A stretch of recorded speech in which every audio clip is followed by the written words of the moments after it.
3, 2, 1, go. Start automatically.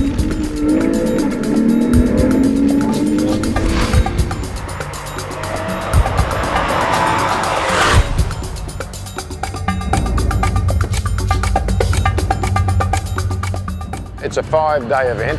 Each day you have 9 races, and each race is on a different road and different course. And you don't really know what's around the corner, so you've got to really, take a few chances, but of course you have your pace notes which basically tell you the shape of the corner.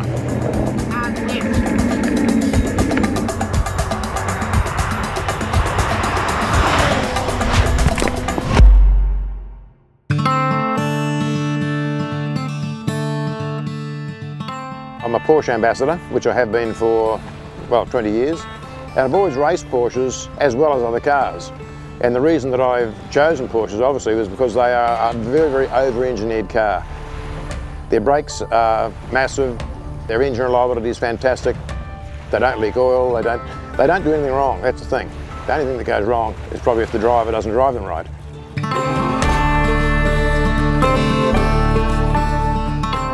I was the series commentator for the Australian Touring Car Championship. I was with Jim and Mark Scaife to do an interview, and we were on our way back to the pits, and I was asked a question about Targa Tasmania. Jim said to me, "What's this Targa Tasmania thing?" And I gave him a thumbnail sketch about this 5-day event and all the rest of it, and he said, "You live in Tassie, don't you?" And I said, "Yes." "Do you know the roads?" "Yes." "Next year you and I will do that, Baz."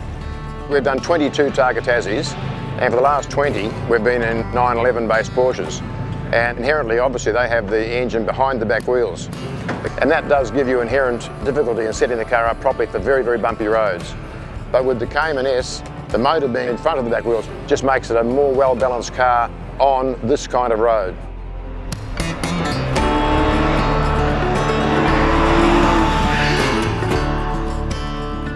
This was Jim Richards' 2007 GT3 that he ran in Targa Tasmania.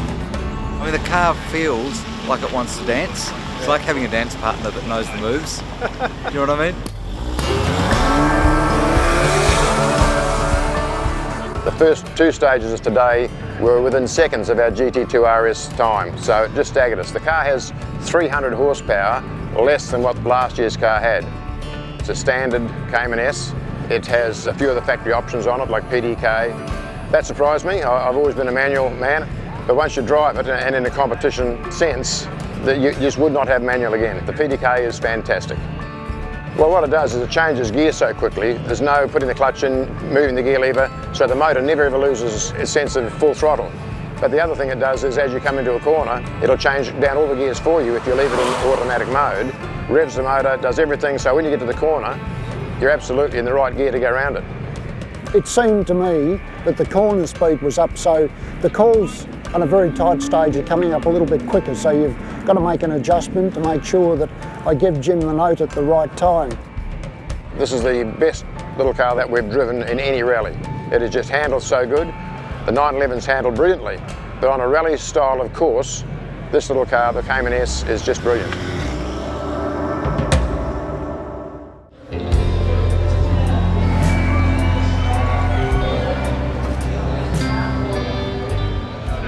Safe finish, great fun today. Winners are grinners. We clipped a farmer's fence and holed a radiator, and that put us out of the event, unfortunately.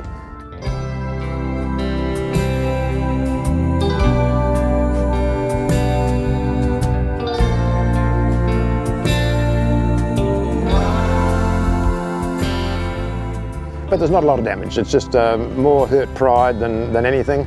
We know that the car can compete and win its class, and that alone is a victory in itself, because it's a 2-wheel drive car with a bit less horsepower than our opposition. So we're very, very happy with the way the car went, and definitely will bring that car back again next year.